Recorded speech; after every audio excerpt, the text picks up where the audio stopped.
nu paling istimewa Kangjeng Nabi nu eueuh di nu sejen Kangjeng Nabi boga kanyahona ieu pohara cek Kangjeng Nabi alim tu ma fis samai wal ard kaula mah dibere ku Gusti Allah nyaho teh naon nu aya di langit jeung naon nu aya di bumi ya Allah padahal di Al-Qur'an geus dijelaskeun eueuh nu nyaho kecuali Gusti Allah alimul ghaib fala yuzhiru ala ghaibihi moal aya bae anu nyaho kanu gaib kecuali illahu Gusti Allah ngan Allah hungkul alimul ghaib fala yuzhiru ala ghaibihi ahad eueuh nu nyaho illa man irtada mir rasulin kecuali jelema nu dipikaridho ku Gusti Allah yakni Kangjeng Rasul nu mantap Kangjeng Rasul mah nyahoeun memeh Kangjeng Nabi Isa memeh Kangjeng Nabi Isa kadituna Kangjeng Nabi Musa memeh Kangjeng Nabi Musa Kangjeng Nabi Ibrahim memeh Kangjeng Nabi Ibrahim terus kadituna apaleun Kangjeng Nabi Nuh terus kadituna apaleun ka Kangjeng Nabi Adam penciptaan Kangjeng Nabi Adam ge apaleun urang nyaho kieu teh ti Kangjeng Nabi nu bakal ieu kaharep nu bakal kaharep geus apaleun pisan Kangjeng Nabi mah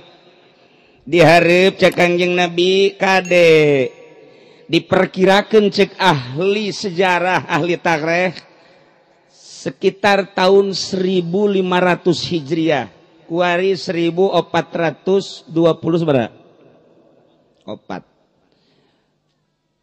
bakal terjadi tahun 1500 diperkirakan tahun 1500 entah sabaraha 500 sakaditu ngan di jero tahun 1500 etalah hiji bakal datang engke Mahdi Al-Muntazor Kangjeng Nabi gaduh putra namina kitu Siti Fatimah nikah ka Sayyidina Ali gaduh incu Sayyidina Husain nuju didongengkeun ayeuna di mingguan Hasan Husain gaduh putra deui Sayyidina Husain teh Imam Zainul Abidin gaduh putra deui Imam Bakir gaduh putra deui Syekh Ja'far Shadiq gaduh putra deui terus trek aya Imam Mahdi iraha eta Imam Mahdi turunna Imam Mahdi turun teh di mana-mana ahlul hawa geus ngelehkeun ahlul haq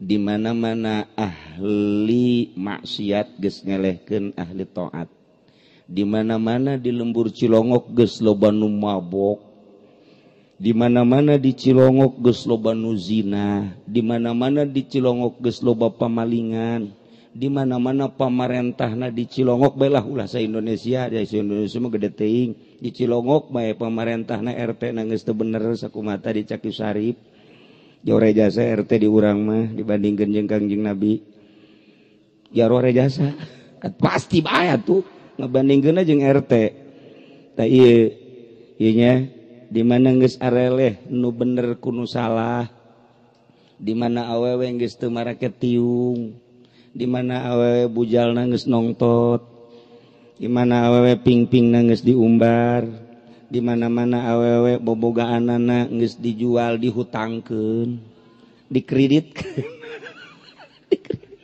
ambalayah perkreditan nah ieu bakal turun Imam Mahdi memeh turun Imam Mahdi riwayatna Masjidil Haram pelatarana dilebaran heula kuari geus bukti kula sok ngomong bae memeh dilebarkeun geus ngomong bae engke berduyun-duyun bakalna jelema umroh haji engke bakal aya sulit naik haji teh bakal aya penyetopan wallahu a'lam mungkin ti pihak kafir mungkin karena zolimna di berbagai negara sehingga kesulitan engke nah mulai didinya di negara masing-masing riweuh bakalna kurang sinergis antara rakyat jeung pamarentah tatangga jeung tatangga geus silih bunuh bakalna teh di mana engke gereja geus aya unggar lembur urang sok ngadenge di kolot urang engke mah bakalna hiji masjid hiji gereja hiji masjid hiji gereja dihalangan ku baha bae ge hese lantaran nya nu boga taneuna nya nu ngabangun imanna nya nu ngabangun gerejana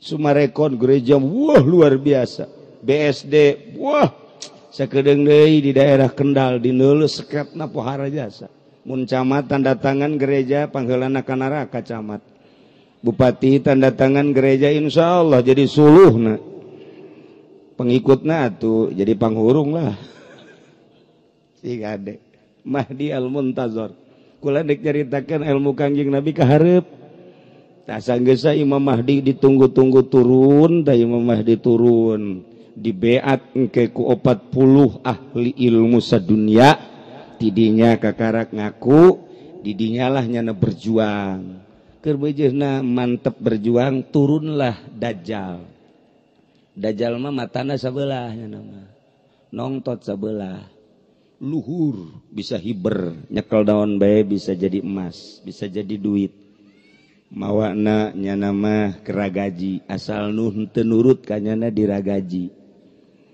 cai hese engke dikersakeun bae ku Gusti Allah bakal pailah heula 7 tahun hese cai Allah teu nurun-nurunkeun cai turun Dajjal asal ku Dajjal ditepak bae cai mancer sok sia asal iman ka aing bahwa aing pangeran ieu Dajjal tidinya kalut jelema tah ieu ilmu Kangjeng geus caritakeun ka hareup bakalna begitu Dajjal tegetkeun ieu nu bakal ieu awas Dajjal geus beres nya ieu kalut di dunia kabeh bagi 3 jelema bakalna 2 bagian iman ka Dajjal kabeh mangerankeun ka Dajjal nah nu hiji sabagian teu ngimankeun lamun di dunia jelema aya 5 miliar eta keur milenium nu itu atau tahun itu kuarima meureunanan geus bangsa aya 6 miliar malah 6 miliar bagi 3 jadi sabaraha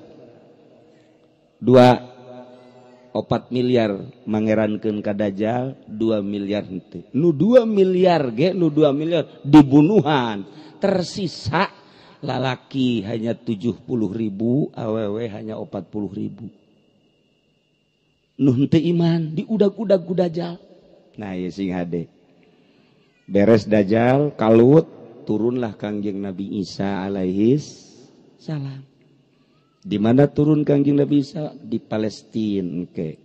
Pas di Masjidil Aqsa di Babludin tidinya langsung Kangjeng Nabi Isa salat ngan teu daekeun jadi imam tetep nu ngimamana Mahdi Imam Mahdi langsung hiber nyana ti Mekah ke Palestina berjamaah nyanalah nu bakal ngabunuh Dajjal tadi dinya engke bakal aya dabah teh hewan kira-kira bangsa segede himar lah eta dabah teh eta dabah teh hewan sukuna 4 biasangan celina rancung ka dieu nyana mamawa tongkat Kangjeng Nabi Musa jeung cincin Kangjeng Nabi Sulaiman dabah ye nu ngerina kumaha ye eta dabah mamawa tongkat begitu tongkat kunyana digebugkeun kana taneuh jelema anu bakal pinarakaeun aya merekan di dina kafir sanajan make jilbab kafir mah kafir bae sanajan make kopiah cara Haji Masuri mancritnya seeleh Badrul Wase mah mancrit tah aya kafiran naudzubillah min geus teu bisa katahan tah mah jelema sadunya geus aya merekan kabeh dia kafir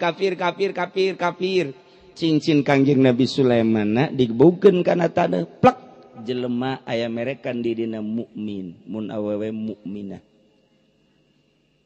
ieu bakal terjadi seperti kitu kafir mukminah atawa mukmin kafir geus teu bisa kajeun teuing kumaha ge geus kitu bae tah mah ieu nu bakal ye lantaran urang dieu mah henteu masantren kukula dicaritakeun nu bakal ilmu Kangjeng Nabi nu bakal teh geus dicaritakeun beres Dajjal engke bakalna nah aya seuneu ti adan di ditu ti negeri Yaman terus seuneu ka dieu terus ka Turki terus seuneu ka dieu ti Turki terus ka Mesir terus ka dieu ka kitu Yordan terus seuneu diiring-iring terus ka Indonesia ka Cilongok seuneu bakal terjadi seperti itu. Kuari mah kakarak ge seuneu ayeuna olahraga teh seuneu naon kara? Seuneu naon? Tuh, dasar osok nonton. Buat pemainna nyana buat. Asana nyana kana rakat heula tah. Eta seuneu. Tak geus beres seuneu, tak kakarak engke bakal aya panon poe bijil ti kulon. Asal panon poe geus ti kulon, pan biasana tewetan surup barang nana datang kawetan ditahan ku malaikat. Endek muncul teh ditahan. Teu meunang cek Gusti Allah. Panon poe endet-endetan. Maksa panon poe ditahan ku malaikat. Teu meunang saat ieu mah. 3 kali teu meunang lantaran nyana aya porosna balik deui ka kulon. Muncul di kulon. Poe Jumat bakal terjadi. Geus di dinya geus teu bisa tobat sasaha ge tutup lawang tobat. Na ieu tati kulon mentak asal poe Jumat mimiti hudang geura neuleuh ka kulon. Besi kiamat asal Jumat jileun lalagaan tanda-tandana geus rada aya jasa. Tandana geus rada aya jasa. Dina kitab nahwu geus dijelaskeun dina Alfiyah kula moal ngajelaskeun dina hadis geus jelas. Urayan-urayan dina sawi geus jelas. Mimiti kalut ieu bakalna ieu ti 14 abad 14 kuari terus bae moal eureun-eureun kalut bae terus. Kamari Irak kuari terus jeung Syria geus puguh kitu Taliban terusan terus ka Indonesia. Mantap kula nitahan bae ge di Indonesia di Cilongok di Cilongok kuari nitahan naon kitu jurus penca geura siapkeun deui. Geura siapkeun deui baheula ieu tah Haji Masuri anak buah KST. Ya asti lain. Tah eta geus disiapkeun jurus-jurus lantaran ieu moal kebal deui perang. Memeh digunakeun perang ya kolot-kolot atuh bacokan ku urang. Tah ti dinya sigade tah panon poe bakal ti kulon. Ya Allah ya Rabbi na ieu ala kadar aya 10 keneh nu bakal dicaritakeun lantaran geus penting 10 tanda geus tereh kiamat. Nu tadi geus rada aya hiji haram geus dilebaran jang bakal ngungsi di berbagai negara. Nyaho atau teu nyaho pemerintahan Saudi gerak sorangan seperti itu. Umroh terus di berbagai negara dibuka lebar-lebar. Engke pinuh hajian pinuh umroh pinuh engke bakal hese. Andak nu kuari ngorak keneh kemudian boga duit gegeraan ka Mekah. Urang nyaritakeun Kangjeng Nabi kabayang Madinahna. Nyaritakeun kelahiran Kangjeng Nabi Maulid Nabi aya di Mekah. Nyaritakeun makom Kangjeng Nabi aya di Madinah. Gitulah para jamaah kaum muslimin wal muslimat rahimakumullah. Jadi kieu ieu urang ditungtung ku ari sebab ahlul hawa geus ngelehkeun ahlul haq, ahli maksiat geus ngelehkeun ahli taat. Nu zalim bisa dimenangkeun tibatan nu jujur jeung nu adil. Bohong geus merajalela di mana-mana. Kamari ieu maka karak pamarentah doang nu ngabohong, kuari mah jeung kiai-kiaina ngabohong. Komo Haji Masuri mah tamata. Selain pamarentah lain kiai tabatu. Jadi ieu mah geus bohong kabeh, acak-acakan ieu negara. Nya, tadi di mana-mana nyarita bohong. Geus bae pokona mah eta ciri kiamat. Di mana-mana engke bakal loba awewe minta cerai ka salakina. Bakal terjadi pokokna mah ieu mah boro-boro nu ngorakena nini ge minta pegat. Nini ge minta pegat. Masyaallah. Tadi batek sih ieu mah lain lalagan kula bae unggal poe cicing bae di imah. Assalamualaikum. Salam. Di mana ya? Saya dari Tangerang Pak Kiai. Ada apa? Istri saya pengen diceraikan Kiai. Emang ribut? Enggak sih. Kok bisa cerai? Enggak tahu, saya juga bingung. Barangkali enggak dinapakahin. Wah, napakah udah lebih dari cukup. Terus kok minta cerai? Saya juga bingung. Ya tuh kenapa bingung dibawa-bawa ke sini? aya deui ka beurang saya. Assalamualaikum. Salam. Neng, di mana ya? Saya dari Jawa. Dari mana Jawanya? Brebes ya. Iya, pantas hitam. Ya udah. Cak orang Brebes teh ya putih. Ya manu hideung bae lanang. Ada apa, Mbak? Saya minta air Pak Kiai supaya suami saya mau nyerahin saya. Loh, kenapa? Emang enggak dinapakain? Napakah sih ada. Terus kenapa ini? Lah, pokoknya saya minta air aja supaya suami saya mau nyerahin. Ini kenapa dulu? Ini adanya SMS lebih ganteng. Tolol tuh orang Brebes blon. Sapoe nanti sapoe aya 5 aya 6. Nu aneh ya, nu aneh. Pejabat loba jasa kula mah nyaho jasa.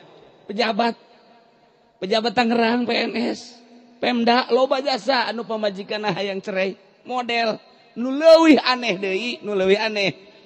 Aya jelema kaya, boga tokona pohara gede, kemudian atuh ganteng jelemana, mobil lagi leuwih ti 2. Terus atuh pamajikan lagi gelis sakitu mah, lain sakitu mah gelis belah pokona mah geus. Kuari geus baroga incu, ulah sok ngadongeng bae geus baroga incu, geus boga incu. Incuna 4 ku kula ditanya. Geus, hiji mangsa pamajikanna ka pasar, berarti kan geus nini geus boga incu mah. Kapanggi jeung bebene baheula aki-aki. Menta SMS. Si aki jeung si nini blon teu coba. Dibere. Datang ka imah SMS-an aki-aki jeung nini. Minta cerai ka salakina. Balik kuari. Nini lain lalagaan ieu mah. Masya Allah, kuari nini make lepis deui. Ting, bating. Carita negara kalut para jasa. Nah iyalah para jamaah kaum muslimin wal muslimat rahimakumullah. Jadi ieu tanda de kiamat lomba jasa. Mabok geus teu bisa ditahan. Geus jauh jeung akhlak Kangjeng Nabi Firaun tah mah. Zina geus teu bisa ditahan. Terus bae kiai ngaulah-ulah zina, malah aya kiaina nu zina. Bloon tak kiai, ablaul bloon tah mah. Tak ieu ku ari ieu geus tereh maling terus-terusan. Geus puguh kitu pemerintah korupsi geus teu bisa ditahan. Geus lain rahasia deui ieu mah. Geus lain rahasia. Mantap kula haju ngaharamkeun ge ka duit pemerintah teu beres. Nah, tanda-tanda geus deukeut datangna Imam Mahdi geus aya tanda. Nu tadi ku kula dicaritakeun, kula mau balikan deui bae. Di mana awewe geus teu make tiung. Kuari make tiung ge maulidan. Coba isuk.